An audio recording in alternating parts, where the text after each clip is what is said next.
জলে ডুবে ৩ কন্যা শিশুর মৃত্যু হল মুর্শিদাবাদের ইসলামপুর এলাকায়। মৃত ৩ জনের মধ্যে ২ জনই খুড়তুতো বোন, অপর একজন প্রতিবেশী। ঘটনার পর শোকের ছায়া নেমে এসেছে এলাকায়। জানা গেছে, শনিবার বিকেলে মুর্শিদাবাদের ইসলামপুর থানার হেরামপুরের স্থানীয় এক পুকুরে বাড়ির লোকেরা পাট জাগ দিয়ে ফিরে যায়। ৩ খুদে সেখানে স্নান করতে নেমে পা হড়কে গভীর জলে তলিয়ে যায়।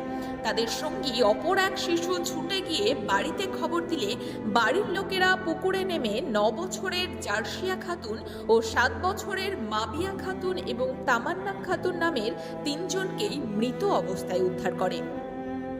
ঘটনায় শোকের ছায়া নেমে আসে গ্রামে।